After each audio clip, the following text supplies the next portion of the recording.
do I start this thing? Have you plugged the bloody USB in? Yeah, it's in. Nah, man, wrong port. Oh wait, it's flashing now. Is it oh wait, it's recording. Well, let's start this thing, fool.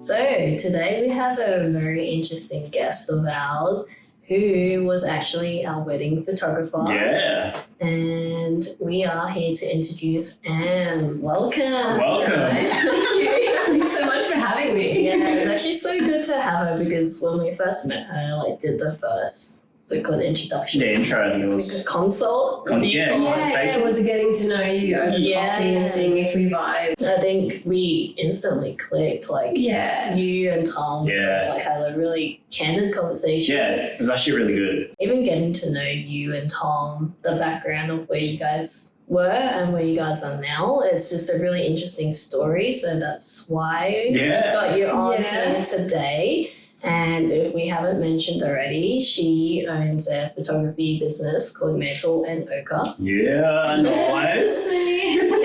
Check her out. Taking bookings from next year. Shameless plug. Yeah, It's all good. Yeah, but aside from that, tell us a little bit about yourself and a little bit about the photography business. Okay, well, where do I start? So obviously my name is Em, or Emilija if I'm in trouble, but that doesn't happen a lot. So I'm a mum, I own my own business, I have two boys, two very busy boys, and I do photography. And I've been doing it for 3 or so years now. Yeah. So, I basically quit the 9 to 5 after 10 years, and I've just decided to follow my dreams and just go throughout and just to follow a creative outlet, which is what I've always wanted to do, because my heart just wasn't in science. It was good while it lasted, but ever since I was young, I'm always drawing, I'm always being creative, I'm singing, I'm doing all that sort of thing.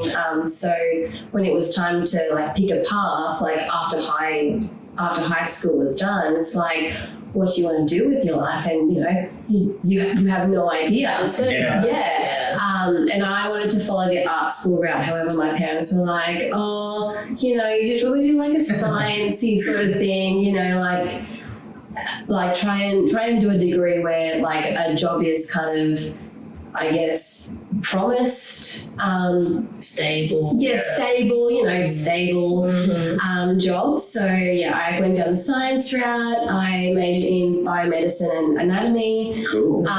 She's smart, guys.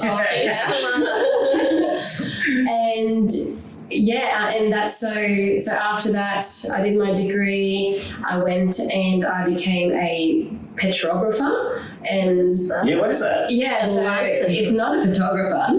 So petrography deals with the study of coal. Yeah, so I was working in the coal labs down in Ipswich, and I was working under, I was examining the quality of all the coal that we would get to Queensland, and I would examine it under a microscope for 8 hours a day in a very dark room. And, I kind of got bored of that. It was click, click, click, oh, another piece of coal. It was nothing very interesting. Yeah, literally.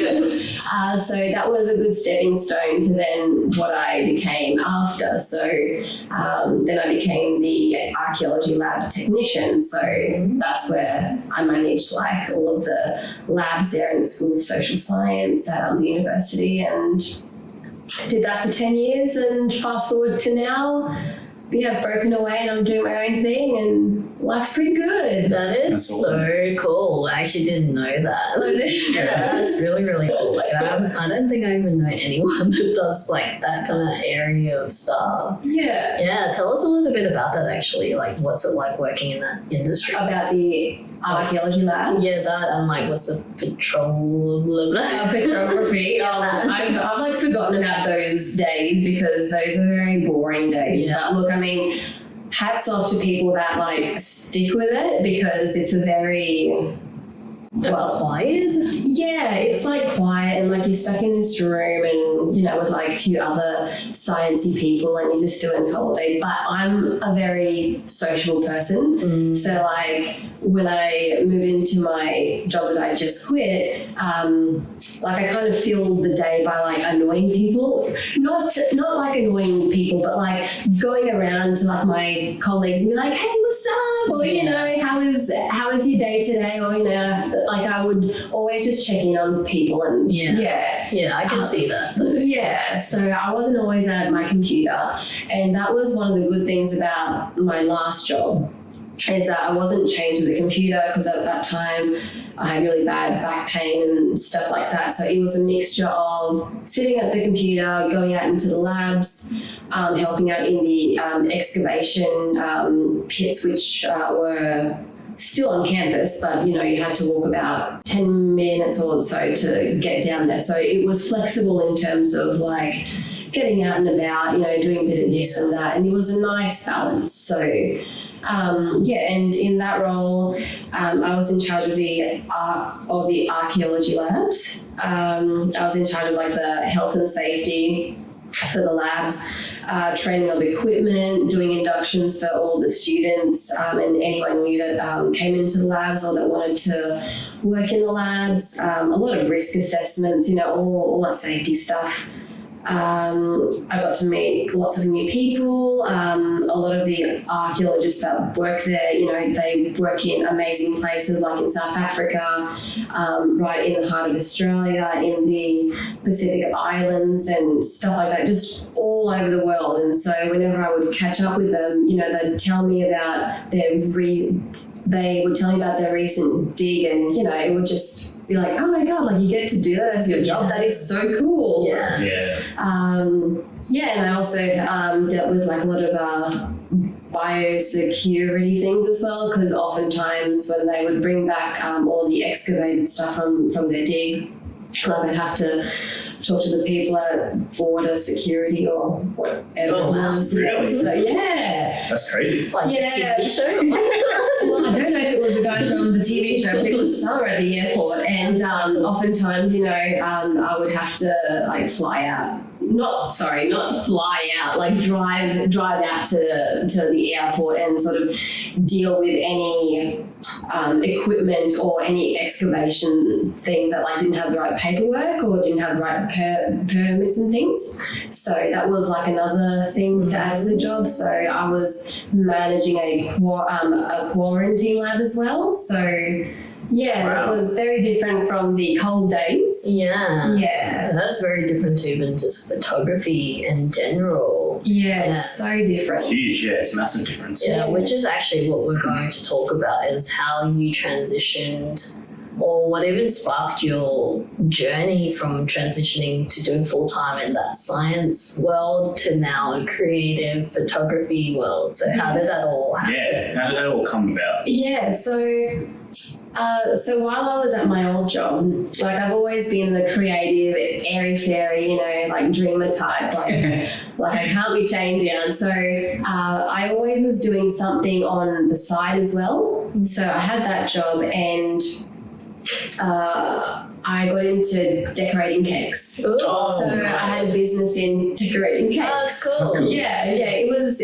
was cool, but it wasn't sustainable for me. But I feel so bad for Tom, because Tom actually built a commercial kitchen underneath our like house. Holy crap. And so we had two kitchens and stuff, because you have to have like a food lights.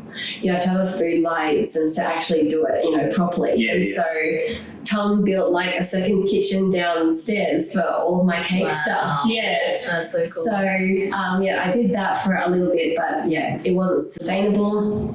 Then like I had like a bit of a break. I had my first child. And then back from maternity leave, I sort of decided to do a business in stickers and drawing and create my own stickers. Yeah. And at that stage there was, I don't know if you guys have heard of like planners, you know, like diaries, and It's really popular now. Yes. yeah. So back when it started, my sister-in-law actually started to design her own planners, and I would do like stickers to go with the planners. And then I branched off and I was doing my own cute little animal stickers and stuff like that, functional and cute ones. And then I set up my office at home, and Tom helped me with that as well. Tom was around the project. What a good husband. He's like my number one supporter. And then the spark with photography, like I've always liked to take pictures. I've always like to do art. You know, I do like painting at home. I go to life drawing classes as well.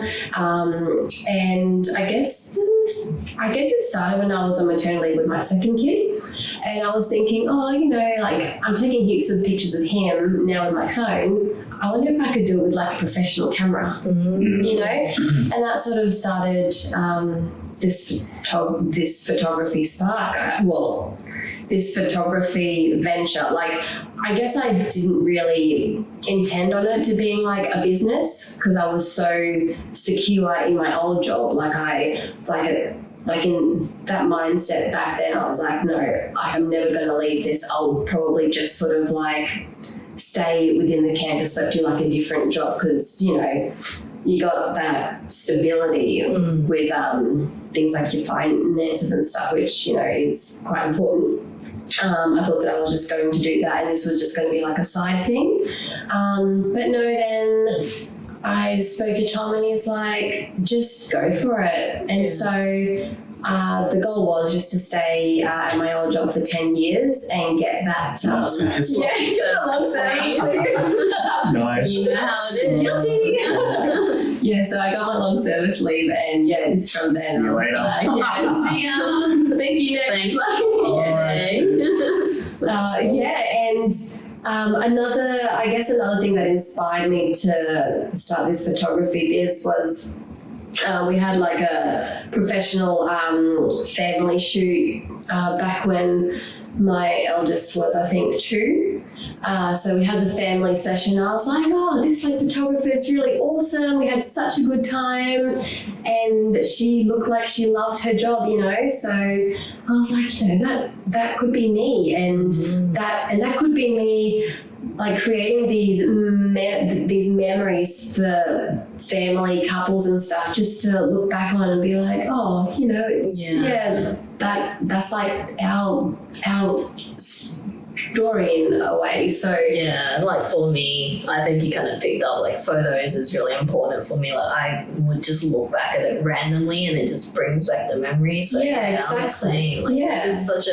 It's a sentimental thing that you can always keep. Absolutely. And like and it's something tangible too that you also have to look back on because I don't know about you guys, but my memory is really bad these days. So, you know, just to have, you know, pictures and videos of like the kids or the family or just anything, you know, it's just priceless to have those memories. But that's really cool to hear that, you know, you've actually tried many different things before you actually landed in photography. That's really, really cool because not many people, you know, like would go out and try like all these it's so scary. Like it's so scary, and I'm like a very anxious person. Like I'm an introvert, but then I'm like an extrovert. It makes no sense. But I feel like having the right support around you like really helped me make that choice, especially with, you know, Tom and stuff. And he's just like, just do it, you know, just go and jump, go and do it, be like, challenge yourself and face your fears, because what's the worst that could happen? Like, at least you said that you've tried it rather than wondering what if that's it. Because you don't want to live your whole life with, I should have done that, or, you know, could my life have been different if I had done that, but now it's too late, you know. Just go for it. And that's what I did. When you're like, you know, when someone wants to start something, sometimes you have that little self-doubt. So was it just Tom that was the one that was like, motivating you? So Tom was pushing me, and my sister and my brother and my parents were like, just do it, you know.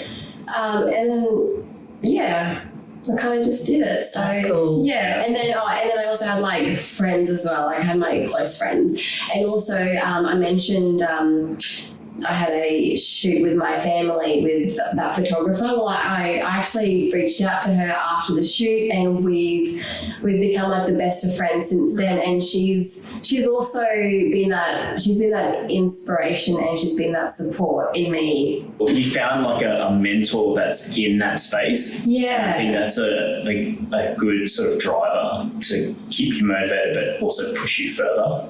Yeah. So that's really good. And Tom too.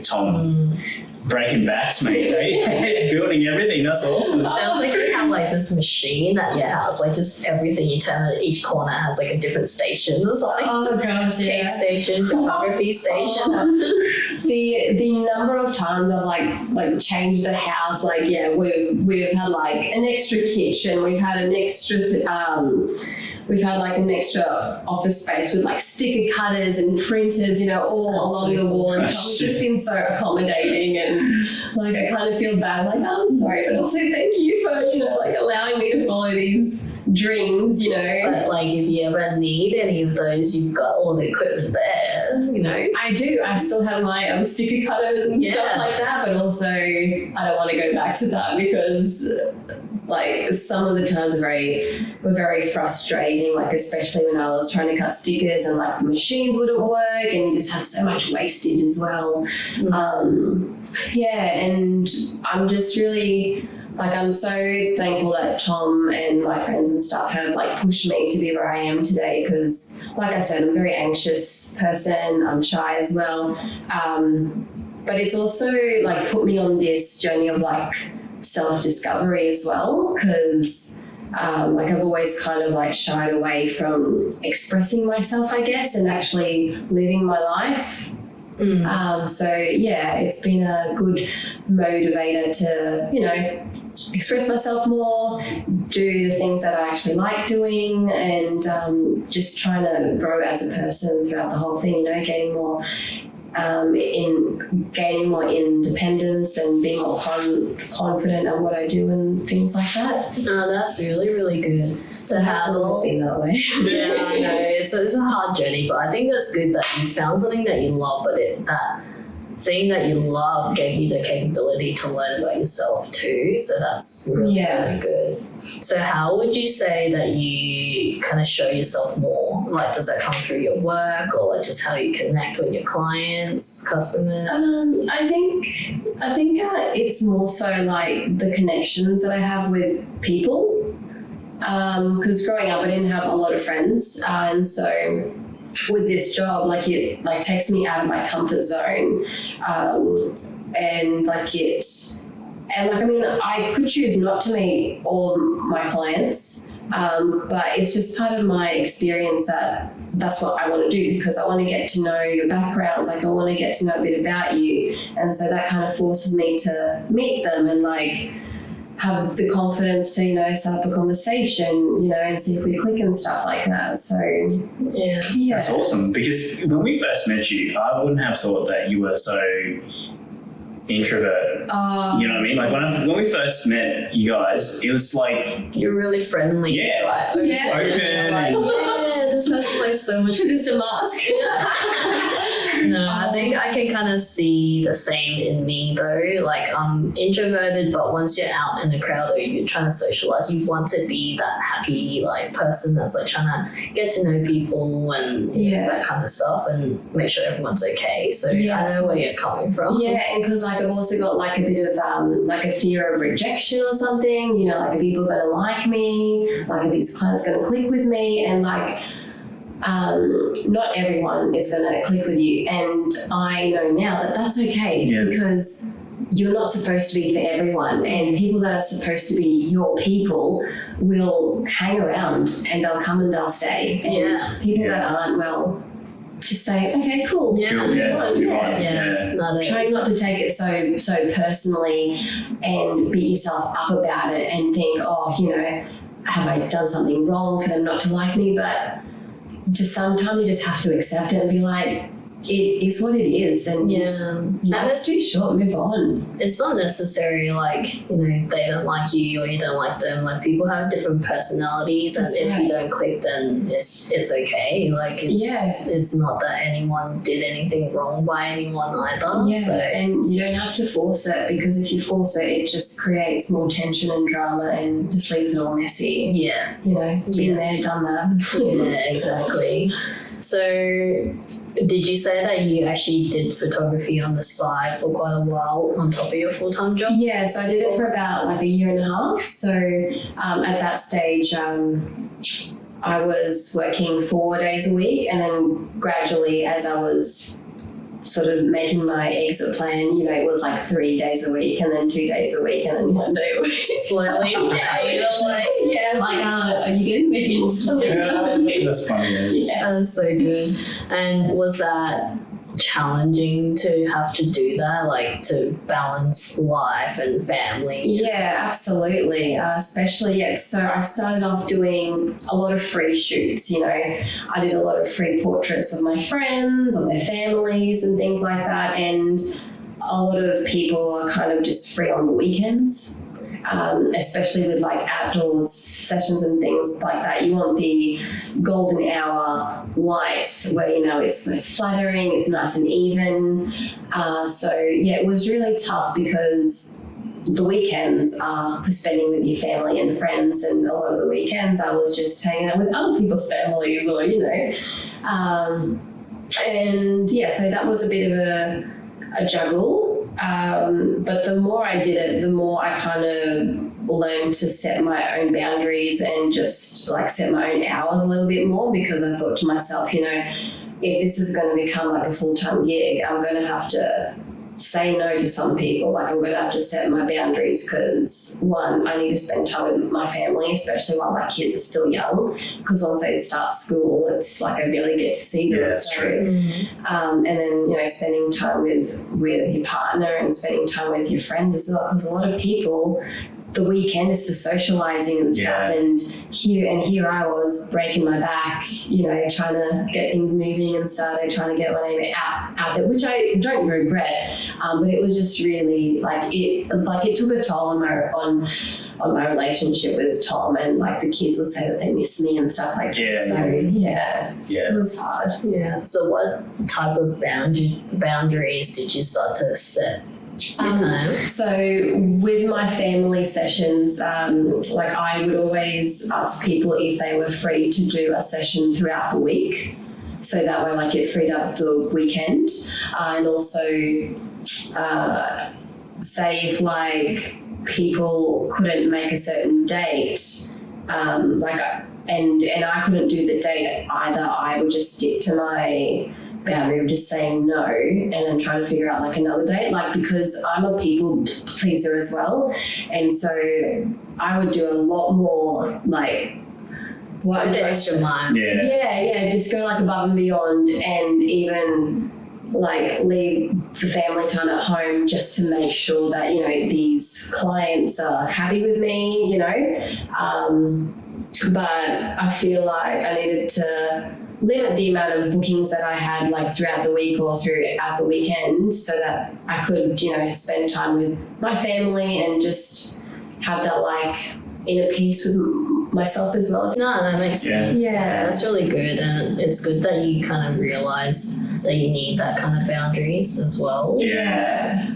I think especially when you're fresh to the business too, a lot of people sort of go way above and beyond. Absolutely. And it's really good that you realise that and you put up that sort of barrier so that you're still looking after yourself. Yeah, because I got burnt out like a lot of the time. You know, it was like emotional, mental and physical burnout. So like I would do, you know, heaps of sessions throughout the week, and then when the weekend came, I was like, oh, I have to do more sessions, like, and this was like on top of my other job as well, and you know, it was like I was always exhausted, and you know, like I got angry at my kids more often. I was very impatient. I was very triggered by anything, and I didn't want to be that type of person. So now I'm actually happy saying no to some things. You know, it's quite freeing to say no, whereas say last year, if I'd said no, I would have beat myself up about it because I was like, you have to get every job, you have to book. But at the end of the day, booking yourself out is going to lead to burnout, and you're not going to be happy, and you're going to be a stress head. Yeah, I can totally relate. Completely. Yeah, like working the full time, freelancing, and just trying to take all the jobs that you can. Because when you're first starting, it's that balance of doing as much as you can for the experience, but then also giving yourself time to rest and recuperate so that you can do the good work. And it's like that constant battle between the two, and then you do so much to the point that I burnt out as well. And then like you work full time Monday to Friday, weekend comes, you're still working, and then you're just constantly dreading because you're like, oh, I gotta do more work, I gotta design again, I gotta and then it becomes like a job, especially if you were loving it at the start. Like, it doesn't feel like a job, it's something that you enjoy doing. But once you hit that point, it's like... Start hating it. Yeah, you start hating it. And then you're like, do I really hate it, or like what is going on? And you have to like sit there and try to like reflect and like, what am I doing with my life? Absolutely, yeah. So would you say that you have a better balance now on like your weekends as well? Yeah, so the weekends are a lot more balanced. However, there's a lot more stuff that happen on the weekends, just with like kids sports and spending time with the kids, and then like social events and things like that. But every now and then I'll sneak in a family session, and then depends if I have a wedding on as well. So so the thing with the weddings is like they take up so much of your day. It's like you need both days of the weekend to recover, because you've got the day where you shoot, you're there the whole day, and then the next day you wake up with this hangover, but like you aren't drunk, it's not from alcohol, it's just like this wedding day hangover where you're just so tired and like you're so exhausted. Well, you are lugging around like that's true. Cameras. You're like smashing two cameras at the same time, like holy crap. And you're like running backwards because you're like walking and like shooting. Like it's like you just don't stop when you shoot a wedding. It's just go, and once you stop, it's like it catches up. It catches up. Yeah. Like, I'm too old for this. I need to go gym. It's keeping you healthy. Yeah, that's right. Yeah. Like, how did you start to learn more of the photography skills and all that? Did you just have to? It was all self-taught. Yeah, it was all self-taught. Went on the internet. Went onto the I went onto the YouTubes. YouTubes.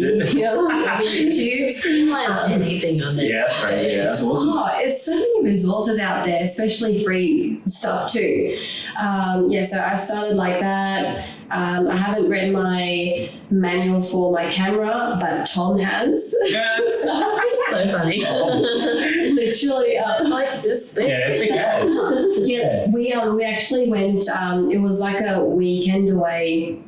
A year and a half ago, and it was when I bought not the camera that I have now, but we bought like a secondhand newish camera, and it was supposed to be like a couple's, it was like a getaway. It was supposed to be romantic, and Tom brings along the manual of the new camera, and I kid you not, I'm in the spa, just having a good old time, and he's on the couch, feet up, reading the manual page by page. That's so really funny. Yeah. You like see people lying on like the pool benches, what do you call it, the pool chairs? Yeah. Like reading like a magazine, and you see Tom just reading the manual. That's hilarious, dude. It's like thanks, but really. So you actually read the whole thing? Yeah, the whole thing. Holy shit. Front to back. Oh my god. I kid you not. Including the copyright. Look, I don't know. I have to confirm that when I get home. And because at that stage it was, I was going to bring Tom along as well to do the video side of things, because we were breaking into weddings. So so he wanted to know all that he could, about the technical side of things, whereas I'm more like composition, framing, lighting, do this and do that. So that's really cool. You've definitely got someone who's like there to like. Yeah, that's awesome. Oh yeah, look, I would be lost without him. I'm so thankful and grateful for Tom.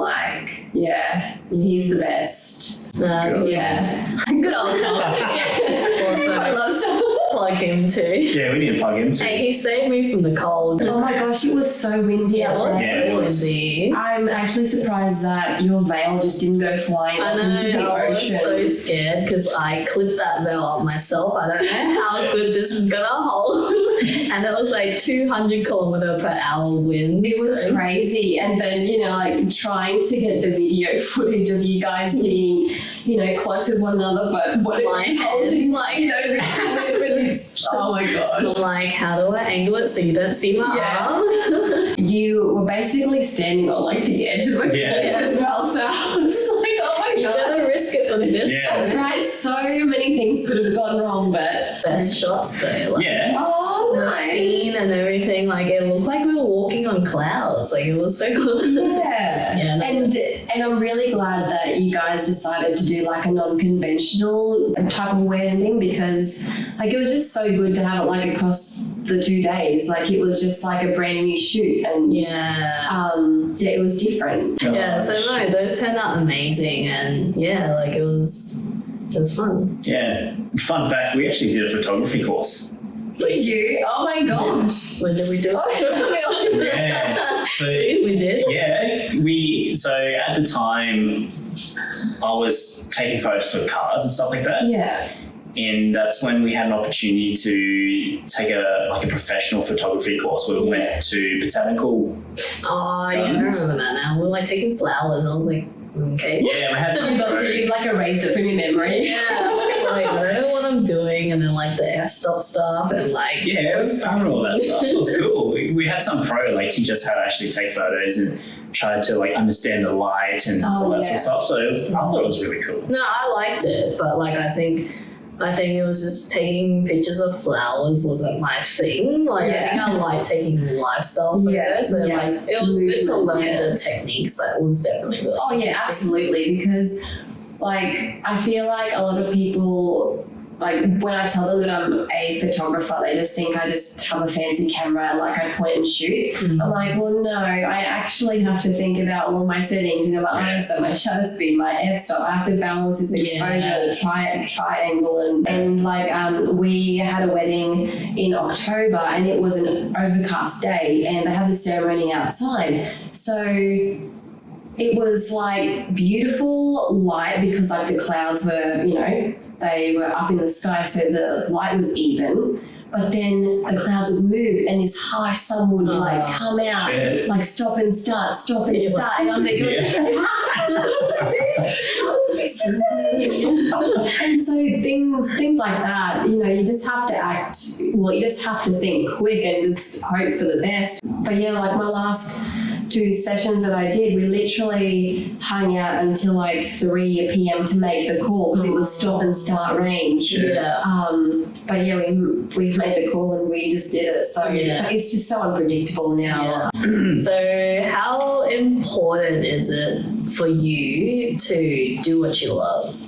It's so important to follow your dreams, and it's so important to challenge yourself, because if you don't challenge yourself, you're never going to grow as a person. And like you said before, like you're always going to have this regret or this sense of what if, or like I should have done that, and life's too short to be unhappy in your job, unhappy with yourself. And I believe you should always be evolving, challenging yourself, doing things that scare you, because 9 times out of 10, once you make that leap of faith, like you're just going to be like, oh, that wasn't so hard, or that wasn't so scary. Like, heck yeah, I did that. And just to be like proud of yourself as well. I feel like a lot of people are just too scared to go out of their comfort zone. Yeah, I think that's really important.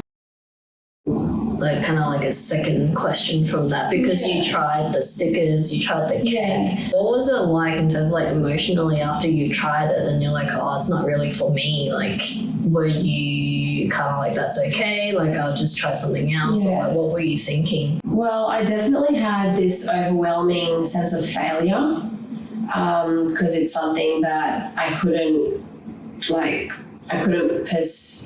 pursue it to like the best of my ability. Like I couldn't make it work, and I beat myself up about it. But Tom was always there going, it's fine, like it's not the end of the world, you know, we will rebuild, you know, like I will build you a new station. we'll literally rebuild. Yeah, like I did feel sad both times when I did decide to do that call. But like with the stickers and stuff, I just couldn't keep up with the demand as well. And because it was at the time that we were beginning our family as well. You know, we had our first kid, we were thinking about our second kid, and you know, I wanted to devote that time to being a really good mum first, and then, you know, being a business woman after. And, you know, there was a lot more like cons versus the pros with the sticker business as well, because it was quite oversaturated. It was very competitive, especially when you're doing your own artwork and things like that. You know, people from overseas were, you know, stealing people's designs, and they were creating the same stickers, and they were selling them for a lot cheaper. So a lot of art theft was going on, and because there were so many people in the industry, a lot of people would like call you out on like copying their design even though you weren't, and I'm just it was like full on. It was like a bloodbath. And I remember a time when I designed a sticker, and it was like a pile of clothes. So it was to signify that it was like the day for doing the laundry, right? And it was a pile of clothes, and there was like a hand that was like sticking out of the clothes, like help, like I'm drowning in clothes. And another big sticker business reached out to me and were like, you copied our design, blah blah blah. And I'm like, I haven't even seen your design, and like it is totally possible for two people or more than two people to have the same idea. So yeah, it was pretty vicious in the sticker world. So on one hand, I thought that I had failed at that, but it was also really freeing because it became toxic, and I didn't want to be a part of that drama. And there was lots of like Facebook group pages where, you know, people would be really nasty to other sticker people about their designs and saying that this person stole the design off them, blah blah blah. And it turned out really toxic. So I'm really glad. What you don't know about the sticker world. Who would have thought, it's a sticker business like world, right? And you wouldn't think that everyone's talking shit about each other. Like being in the creative world is already such a hard industry because you're sending stuff out there to be critiqued every single day. Then to have these people who are in your industry that's like, you stole this, that's and things like that happen now in photography as well. Things like locations, you know, there are some photographers that are very they keep quiet about their locations, and I totally get it because once the word is out, there are so much of us that when we have a shoot in the location, then it could be like 10 or so photographers there, and you sort of lose the space, you lose the ambience and stuff. You know, things like that, or you know, there have been some photographers like that I've been close with, and like I'll tell them an idea that I was going to do, but then they kind of did it nasty, they did the dirty on me. And I was like, okay, I see where this is going. So slowly do your fade. It's competitive out there, but like you don't have to be. I guess you don't have to be so. What's the word I'm looking for? Like aggressively competitive, if that makes sense. Because in the industry, like you've got people that hustle all the time, and then you have people that have it as like their part-time job, and they do it because they love it. They do it for a hobby. And then you have the people in the middle. I feel like I'm in the middle, you know, like I've got like a good thing going on right now. I'm not like comparing myself to other photographers as much as I used to, because that was like another thing. Like you found your balance and where I found my balance, and I found my really small group of photographer friends. Whereas when I was starting out, I would join these Facebook groups, with heaps of photographers, it's all hunky-dory, you think, but it's not really. Like, behind the scenes, it's like a dog-eat-dog world kind of thing. Like, you just don't know about it. That's so sad. Yeah, it is. Yeah, but that's the reality of it, and I've just distanced myself from all that, and I'm just focusing on me. Whereas when I was starting off, I was getting so jealous of people that were always booking, and they would be like posting on their stories about how booked out they are. And when I was starting out, I was like, oh, I wish I was like that, or like, it made me feel a bit inadequate and stuff. But we're all at different stages of our journeys, of our careers and stuff. So I love that you found your place as well. yeah. So Took some time, but yeah. Oh, got yeah. there in the end. Yeah, I found a little niche of friends that I can rely on. And So with that being said, do you have, like, let's say, top 3 tips for anyone who wants to become a photographer or even join the wedding industry or, creative industry? shoot as much as you can. Shoot in RAW and shoot in the manual mode, and also experiment with shooting different things until you find what you're comfortable with and what you really like. Then just go from there and invest in a tripod, a good camera body, and a good camera lens. Mm-hmm. And then that way it will save you some money in the future. Because I wasted a lot. Well, no, I have spent a lot on lenses and camera gear, which I don't use now. So, yeah. Like, don't be afraid to invest in something. Yeah, just go for it and invest in the best if you can, and just make it work. It'll save you money in the long run. Because technology is always ahead of us. So What about tips for someone who wants to transition from full-time to their dream job? oh gosh, make sure you have a really good support network, because without support and I guess without having like a bit of financial stability and support, it's going to be really hard to make the transition. Look, I think you have to have a plan A, B, and C. Like, you can't just have the plan A, because sometimes if plan A doesn't work, you got to go through plan B, C, D, E, F.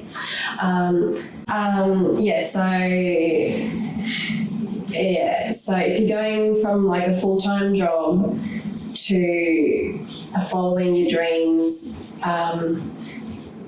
have plan A, B, and C, be financially stable, have some money in your savings, because it's going to be expensive. I'm not going to lie about that. It's going to be expensive, but it'll be worthwhile.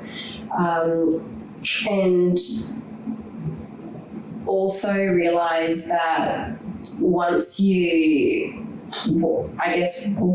quit from your full-time job, being out on your own is very different, because it's going to be a bit scary, a bit daunting, trying to find your feet, trying to find your clients too, because now you're solely responsible for your bookings. Like, it's not going to be like at work, you go to work, the work's there, you do your work, you go back home. It's a lot of hustling, you have to put your name out there, you have to put yourself out there, you have to put in a lot of hours. It's not going to be easy.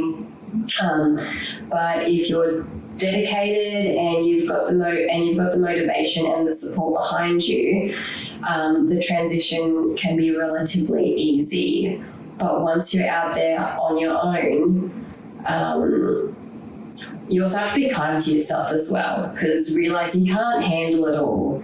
And especially in the photography business, whether it's weddings, lifestyle, things like that, you're going to have to wear a lot of different hats. And I didn't realize it at the time, but I didn't realize that I was going to have to do my own admin. I was going to have to find like a good accountant, marketing, design, advertising, just everything. Like, if once you start your business, you can outsource things to free up a bit of your time, because otherwise you're just going to burn out. That would be such a wise thing to do. That's really, really good. Don't know if I worded that properly, No, but I'm just like brain dumping. So like, don't take on everything and think that you're a superwoman. You aren't just a photographer. You have so many different hats to wear, and also, especially if you're a mother as well, you've got to be a mum as well and a partner, and it's just so hard to juggle. So you really have to analyze everything. No, that's really good. So what's next for Maple and Ochre? Oh, Maple and Ochre. Oh my goodness. So we've got quite a few bookings for weddings, which I'm excited about. And I really want to get into the branding side of things. So I want to focus on getting my name out there for personal branding style shoots. So working with different businesses to make their brands stand out on social media, on their website, so they have good content, good photography, even happy to do some video as well of like products or just what they do. Because that's the number one thing that's going to help your business, like especially sell, like because you are the face of your business. You need to show up and you need to show yourself. And coming from a designer, that is very important, because like working in an agency, you work across so many businesses, and I'm just like always looking for images for them. So I've seen all these stock images, so when I go on someone else's website and I'm like, I know where you got that from. So it's really important, and it has personal touch to branding as well. So Yeah, absolutely. well, I think that's really good insights into like the photography industry and like where you came from and just your tips for people. And we just wanted to thank you for coming and Thanks for having me. Because I think the emotional journey that you've obviously started way back in your full-time work to transitioning to where you are now, I think it's awesome to hear. Especially like when we first met you, like I said before, we thought that you were totally different. But this is out of my shell. No, it's awesome. I love it, and it's exciting in terms of where you're going to now. Could I just say one last thing? This is part of my tip thing. So if somebody wants to break into the wedding photography industry, I just want to say that you should get in touch with a wedding photographer and just ask them if you can be their assistant for the day, or you can be their second shooter for the day as well. And that way it will give you an insight of what happens throughout the day from start to finish, and that way you can make up your mind if this is for you. That's actually a good point. Which is what I did as well. So I didn't just go into I didn't just dive in and say, hey, I'm a wedding photographer. No, I did lots of second shoots, and I just hung around the different photographers, and I saw what they were doing. So I learned from them, and then I sort of just branched out and said, I can do this. And so that's another tip for people wanting to break into weddings. And I cannot stop thinking about your friend's biscuits from your wedding day. so good. Yes.